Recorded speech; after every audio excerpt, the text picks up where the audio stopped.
What players on the Capitals will be back in the fall, and what does the Hershey Bears winning the Calder Cup mean for some young Bears players on the big team? We'll talk about it next on this edition of Locked On Capitals. Your Locked On Capitals, your daily podcast on the Washington Capitals, part of the Locked On Podcast Network, your team every day.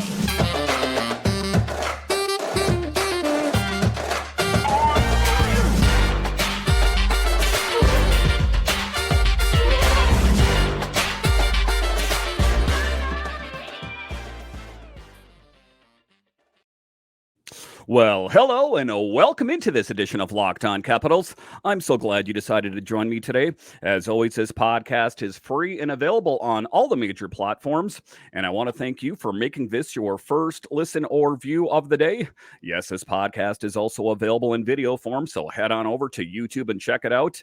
My name is Dan Holme. You can find me on Twitter. It's at DanCaps218.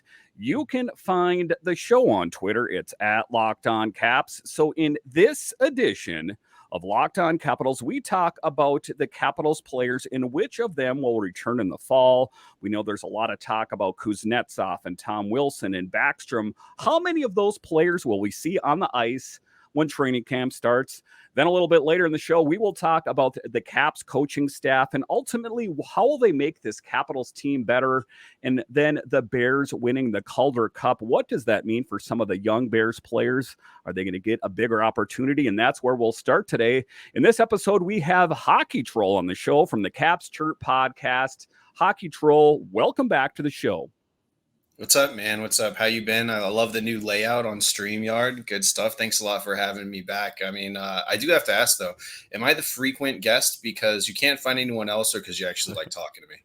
I actually like talking to you. You're a fun Capitals fellow podcaster to talk to. I do have quite a few guests on here, but I think I have a pretty good rapport with you, and I feel like I could talk to you for quite a while on Caps hockey. And you can't find that with every guest that's out there. So it's great to have you back on the show. Of course, the Caps Chirp podcast doing great work over there as well. Give it a listen over there if you haven't done so far. But just taking a look at the Caps here, taking a look at the Hershey Bears in particular, winning the Calder Cup, defying odds. I did not think it was going to happen because what is one of the things that we noticed in the series is that the road team always lost, except for Game 7. Where were you and what were your thoughts when the Bears were down 2-0?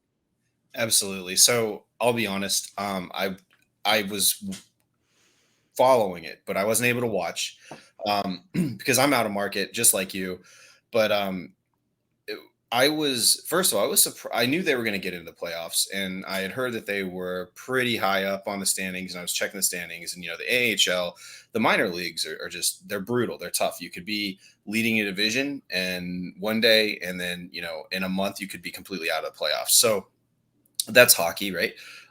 But I was, when they got in and started to make a run for it, getting past the second round, things like that, I was like, wow, okay, so they may actually have a legitimate chance.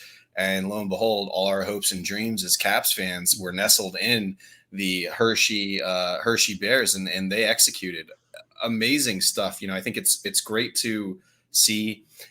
Let's just say the last time the Hershey Bears won a Calder Cup, they won it back-to-back. And we got players like Braden Holtby, ever heard of him? John Carlson, ever heard of him? Carl Alsner, like these Caps legends, true legends of our team, at least in the past 20, 30 years, came out of that kind of success, and then it eventually led us to a cup. So in any way, it's definitely not a negative. It's absolutely a positive. And let's take a look at 5 years ago when we were rated the worst farm system in the league. We've really shoved that up people's hoops because some of those players are still on the team from 5 years ago for sure. Obviously, it's easy to pile on a team that is a playoff performer every year and they're not picking high and they're, that makes sense. Okay. But the situation seemed a lot more dire than it actually is 5 years down the road. And I say, hey, it's perfect timing. We've cleaned house a little bit. Last season saw a lot of veterans from the Cup team go. We leveraged assets where we got assets in return for players and draft picks. And, as far as the actual team, the Washington Capitals, it seems like those guys have marinated, the big names, especially McMichael, even Pilon, he was brought up a couple times. Ethan Frank, Snively, Protas, who I think, he's an NHLer for sure. So, awesome stuff. I was actually on my way back from a hockey game playing like beer league myself when I caught the news. So I was pretty pumped about that.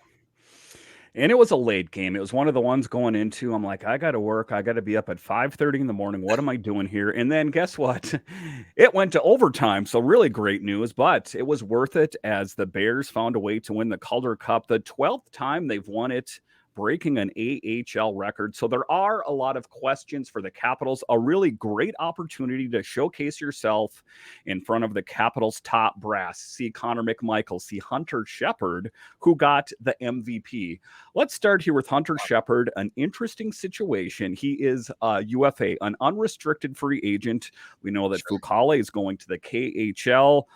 And an interesting thing that I've talked about on my show is I love Charlie Lindgren. Chucky Sideburns, gotta love him. He's a unique guy out there. But do they have a better guy in Hunter Shepard, who was number 2 in all of the AHL and won the MVP in the Calder Cup for the Bears?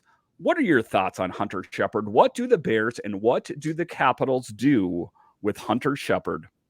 I love it, Dan. You're always trying to incite goalie drama here, and it's the best kind of drama because no one knows whether it's going to go up, down, or sideways with any goalie ever, right? They're total voodoo. Obviously, you have pedigree with guys we've had in the past like Braden Holtby. You look at Marc-Andre Fleury. When I talk pedigree, that's the guy, right? Who knows, man? Here's the thing. We aren't the Washington Capitals do not pay for goalies. Point blank period. They haven't for the past decade plus. They won't. I just don't think and it's not a smart move. You look at Florida right now.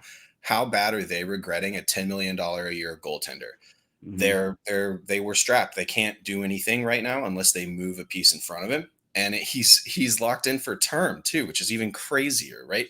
No one should do that. I don't think that that's great management because goaltenders are voodoo. And unfortunately, while they play the most important position in the sport, I believe it's a very, what have you done for me lately?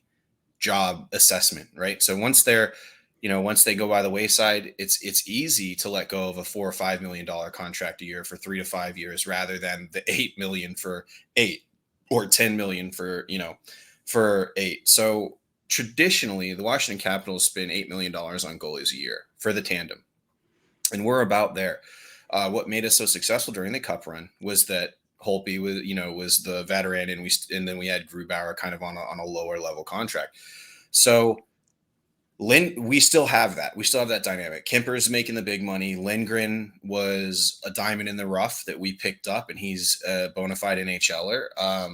So Hunter Shepard, I'm not familiar with how old he is. I think he's in his mid-20s. Mm-hmm. So goalies, I feel, don't really hit their ultimate, world-beating prime until they're 30-ish, late 20s. So we have time for him.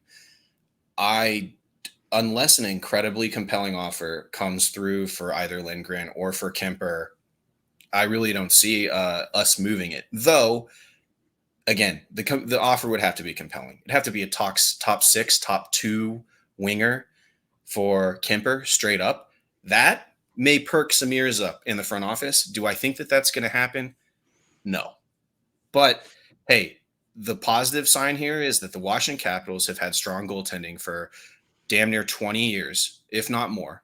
And they're going to continue that into the future with Hunter Shepard, it looks like. So good for them. Really kind of not upset, but a little bit of a letdown. Fucale didn't work out. He was a former number 1 draft pick for the Montreal Canadiens. And battled back, really never made it past the ECHL until now. Got a cup of coffee in the league in the show with the Capitals, and now he's going to Russia. Hey, hopefully the money's good, man, and hopefully he has a good time. So I wish him well. Obviously, that's much better than the ECHL, the KHL, but at the same time, would have loved to see him work out and be a stud for the Washington Capitals. So then the other player, I think that, and we'll talk about this in the next segment with the new head coach, is I believe it's Connor McMichael time. If ever, now is the time to put Connor McMichael. I know that we had Lavi there, we had Trotz before, and, he watched most of the games from the press box. He never really got his opportunity.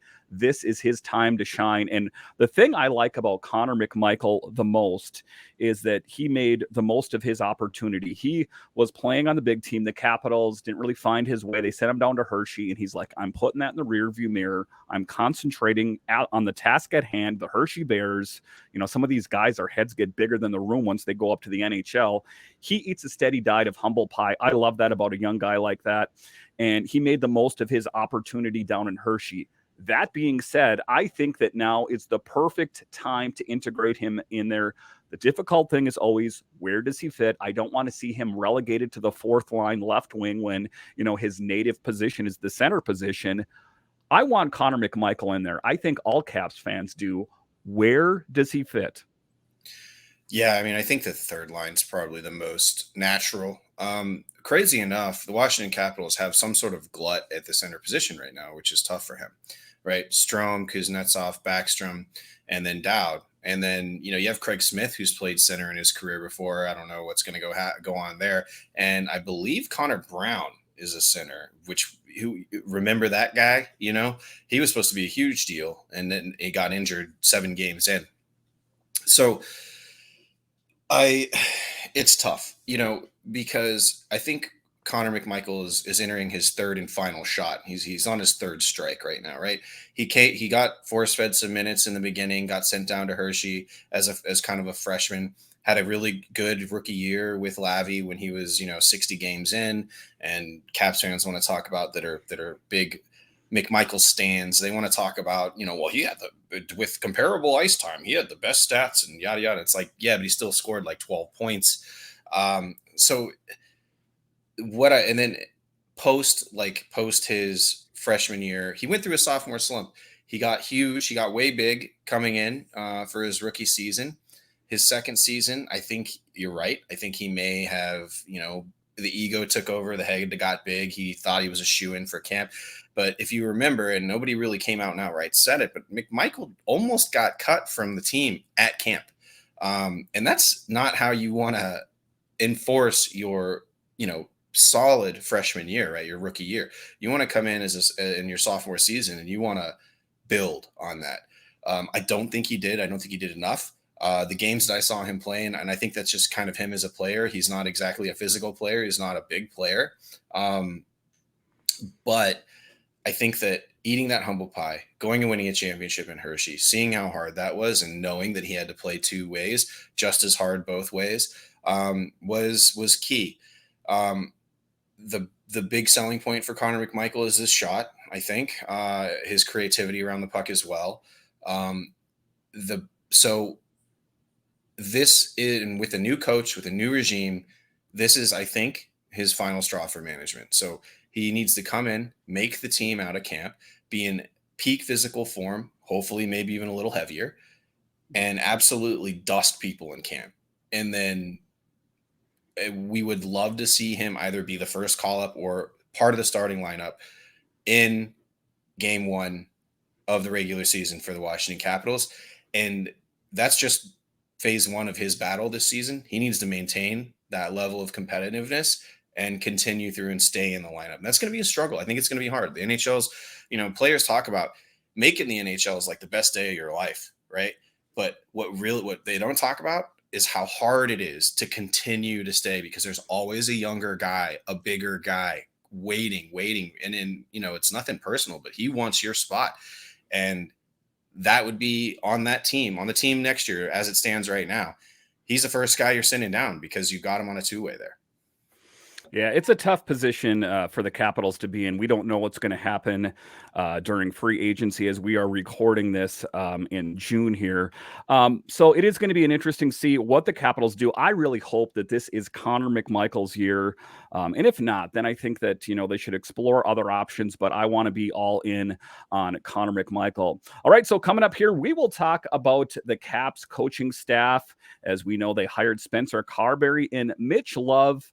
What will that change about the Capitals? We'll talk about that straight ahead. Baseball season is in full swing, and there's no better place to get in on the action than FanDuel, America's #1 sports book. Because right now, new customers can get a no-sweat first bet up to $1,000. That's up to $1,000 back, and bonus bets if your first bet doesn't win. Just go to FanDuel.com/locked-on to join today.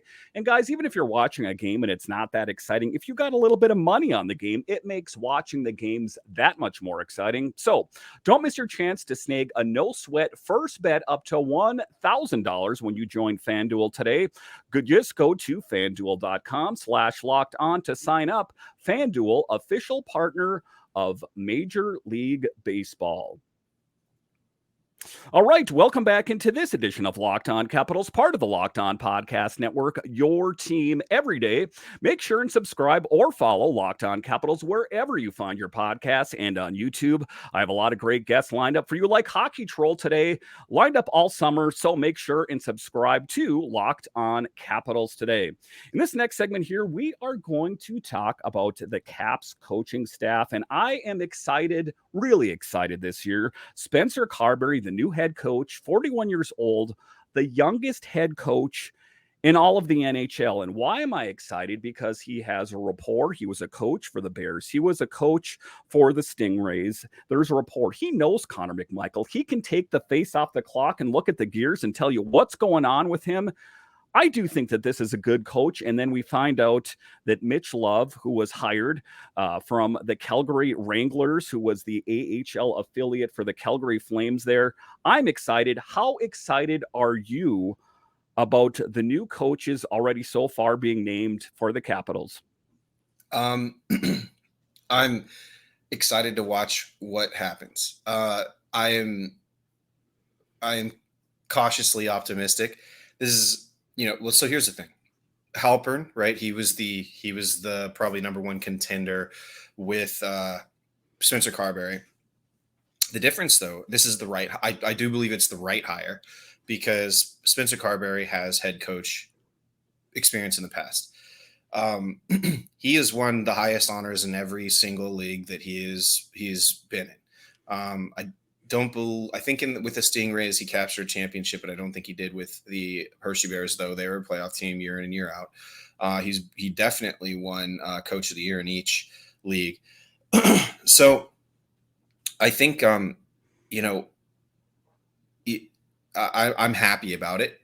But I hope it doesn't blow up in his face. That's the big thing. I don't think it will. I think you're right. I mean, and I think it also speaks volumes about the Capitals organization. He was in Toronto, I believe, as an assistant coach. Biggest market. Ran one of the top power plays in all of the NHL. Right. So, yeah, I mean, the glory was there. If he wanted the glory and the money, he would have stayed in Toronto, right? If he wanted the clout.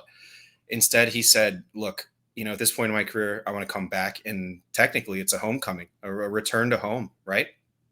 Spent a lot of his formative years here with the Washington Capitals organization, a couple years away, juniors, and I believe a college team, and then went in with got bought by Toronto, and then came back for the Washington Capitals as head coach. So I think that it's a amicable situation between both parties, and that's always what you want, right? It didn't come down to some crazy situation like unfortunately Lavalette experienced with the Rangers.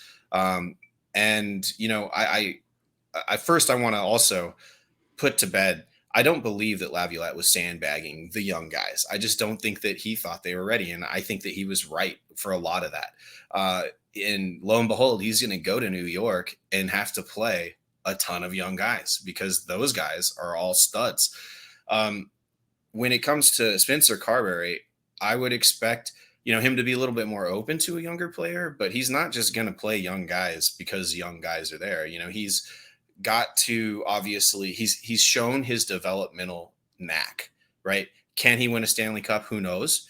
But he's definitely a developmental coach. He's shown that. Now, can he actually be a winning coach in the NHL? He's won in the lower levels. That's fine. So, we'll have to see what's going on. And I think that the Washington Capitals have him locked in. They want him to develop and then take it past the finish line. I don't believe that they're going to do, what Calgary and then they grab the guy who they think they're going to win with. You know what I mean? So I'm happy about it, but I am optimistic but cautious. So I wish him the best of luck, and I think that he was the right guy in the time and the opportunity that we had. So I'm happy. And yeah, I mean, that's the thing. And I agree with your assessment because the word got back to Peter Lavalette, and he's like, I don't know if you know, but I was the head coach of the Nashville Predators, and there were a lot of young players on this team. He goes, there were some young players on the Capitals. They just weren't living up to potential. And I think it's a bit of a different thing now. I think that there was a mandate when they hired Peter Lavalette to win games. He didn't get hired to bring along the youth. I think it's a bit different with Spencer Carbery. Brian McClellan has said that, of course, the above all end all is to win a cup, but then they want this team to get younger and faster, and they want a coach that has that rapport maybe with some of the young players. So it is a tightrope for him to walk to, work with the veterans and the young players and make it one cohesive unit. It will be interesting to see, how Lavi does out with the New York Rangers. I did an episode of Locked On crossover with Locked On Rangers, and they asked, he's going to probably dial up the physicality of the Rangers. I don't know if they have enough physical players that, there's not a lot of Tom Wilsons out there. They're not exactly a dime a dozen. How do you think that Peter Lavalette will fit on the Rangers? I think he's going to do good. Here's the thing about Lavallette's stint with the Washington Capitals. He was dealt every single bad hand that could have, worldwide pandemic, then a revolving door of injuries. The Washington Capitals were an ambulance but if you look at last season before January, man, he had those young guys going, and they were exciting. They were new, though. The way that the Washington Capitals were playing in December and November, it was inspired hockey. We get a little slower with Wilson and Backstrom back in the lineup coming off really long-term injuries, and it happens, right? But I think that Lavi's going to do fine. And I think that you're right. The goal here is cup final appearance every year, if not at least once, for his entire contract. His record shows that, he can come into a team, switch it up really quick, make some tweaks, and get teams to, the promised land, whether they pass the finish line or not. He can get a team to the finals. Before the Washington Capitals, he did it to every single other team that he had, and then he won in Carolina. So I think that it's a solid hire, and I think that all the logic lines up for the New York Rangers. I think he's going to do really well. I think the New York Rangers underperformed in this year's playoffs. I had them pegged for maybe a Eastern Conference final, but the Florida Panthers went off on one, and that's crazy. So. That's my take on it. I think Lavi will be fine. And I knew, I said it on Caps Chirp. Look, Lavallette's gonna be able to walk away with his head held high. Every GM in the league is gonna know like the caveats to his less than stellar performance. And then in the last season, remember, the management gave up during deadline. They sold everybody. So, he was kind of the scapegoat for all of that ire, I think, somewhat from the fan base unfairly. I don't blame McClellan for not re-signing him. Absolutely. Especially when Carbery was there in the ranks waiting. And I definitely, so again, I was just referencing like the coach that gets you past the finish line. I thought that was Lavalette when we got him. So, and then the injuries and did not work out.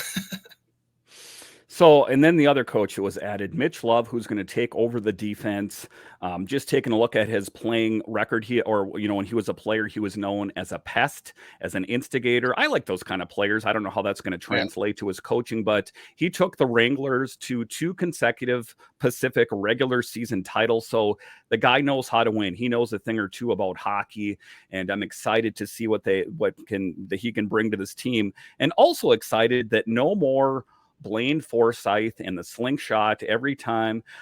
It'll be interesting to see who they have running the power play, being that Spencer Carbery ran the top power play. You know that he's going to have his hand involved. Even if there's a coach doing it, he's going to be looking over the top going, I'm keeping my eyes on you. All right. So coming up after the break, we will talk about what players will be returning to this team in the fall. Wilson, Kuznetsov, Backstrom. Oh my. We'll talk about that straight ahead. All right, welcome back into this edition of Locked On Capitals, part of the Locked On Podcast Network, your team every day.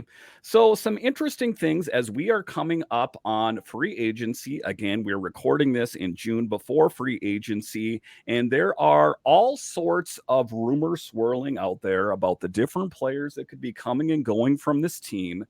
Most notably, Tom Wilson, one of the players that I brought up, an untouchable for me, if you ask me, and everyone, a polarizing player, suffices to say. They are not going to trade Tom Wilson. It is not going to happen, and I want to believe that that's true. I really, really do.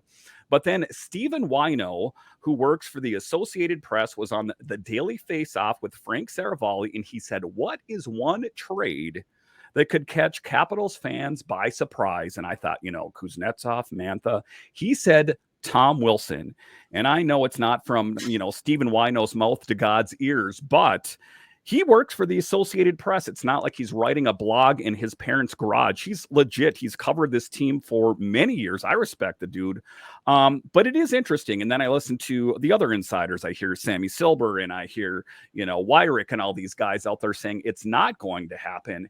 And people ask, Dan, why do you think they would trade Tom Wilson? And the answer to that question is he holds extreme value. You could get a lot for Nick Backstrom 5 years ago, TJ Oshie 5 years ago. Those guys are diminished goods. I hate to say it. Tom Wilson holds tremendous value. Is there any chance, in your estimation, that Tom Wilson gets dealt?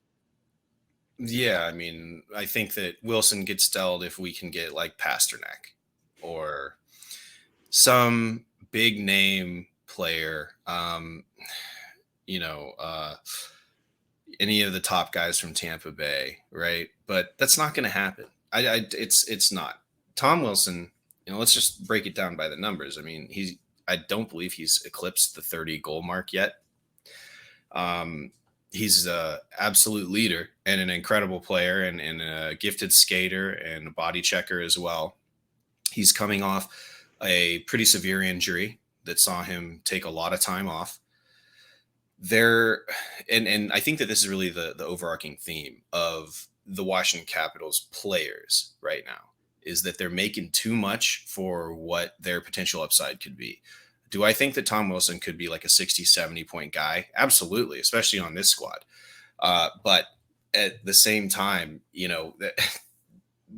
you look at it, how much he's getting paid. And, while he's not making astronomical numbers, what if he doesn't? What if he just what if he's a 50 point player still? That's still not really what you want if you're going to trade away one of your top scorers on your team. I don't think the Washington Capitals are interested in retaining cap. I don't think that they're interested in draft picks unless they can flip them immediately and it's a 3-way trade somehow. And so that being said, we're looking at a hockey trade, and I don't believe that somebody is going to want to do that. It would have to be like your number one forward for our future captain.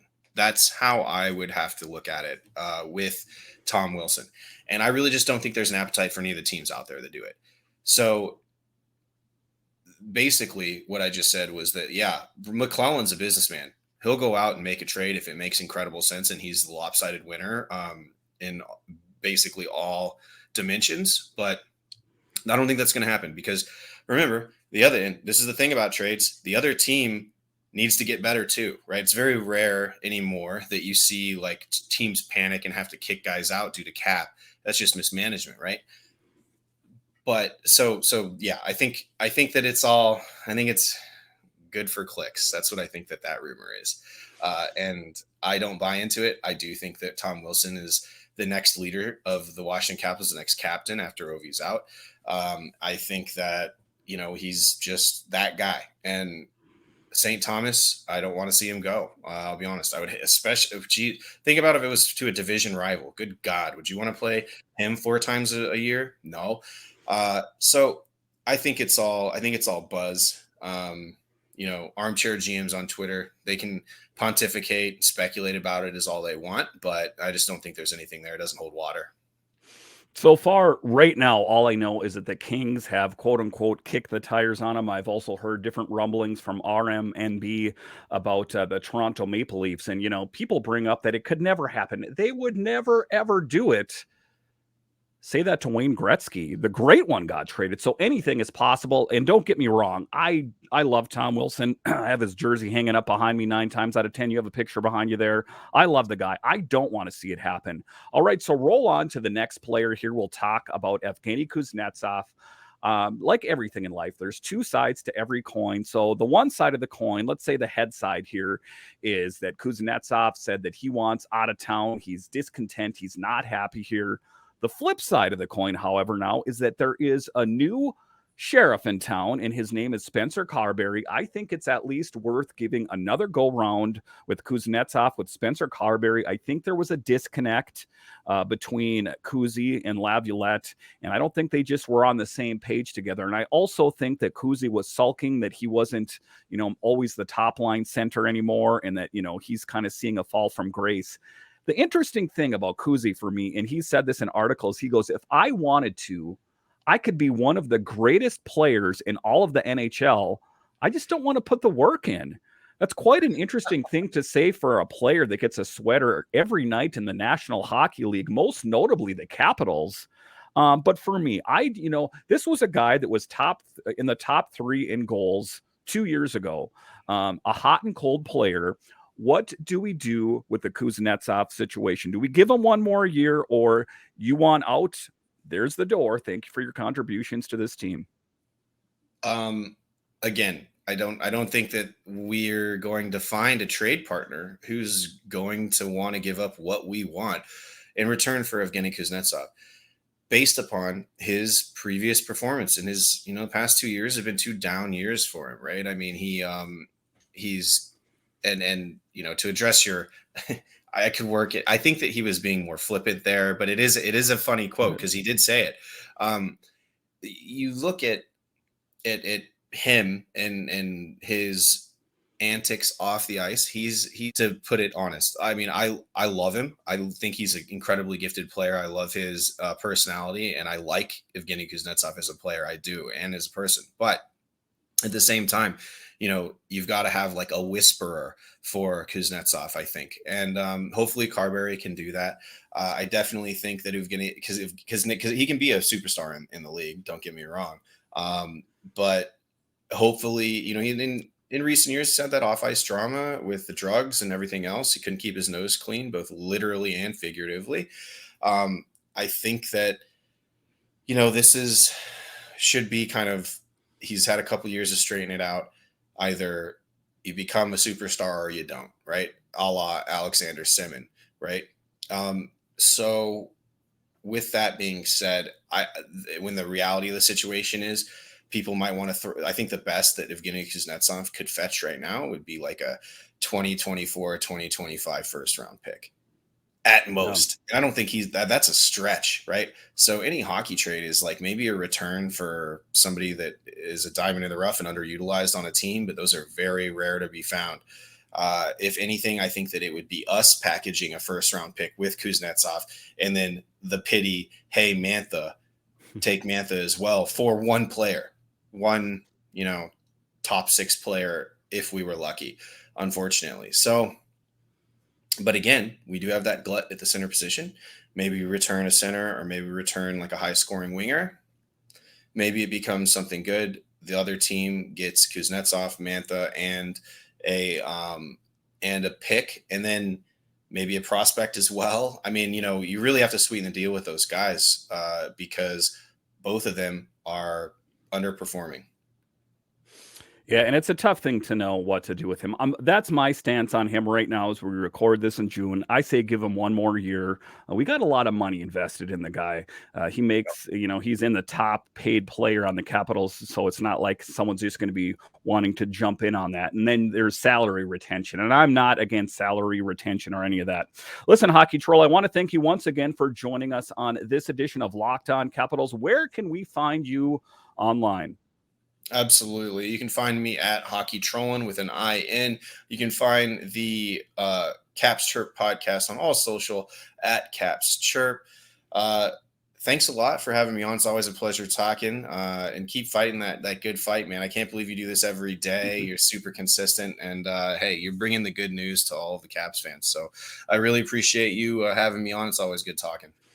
And thanks for joining me on the show again. And thank you once again for joining me on this edition of Locked On Capitals. And are you a fan of DC sports? Well, Locked On has got you covered. There is Locked On Nationals, there is Locked On Commanders and Wizards. So no matter what major DC sports, Locked On has got you covered.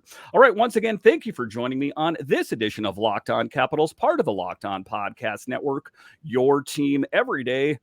My name is Dan Holme, and I'll talk to you again next time.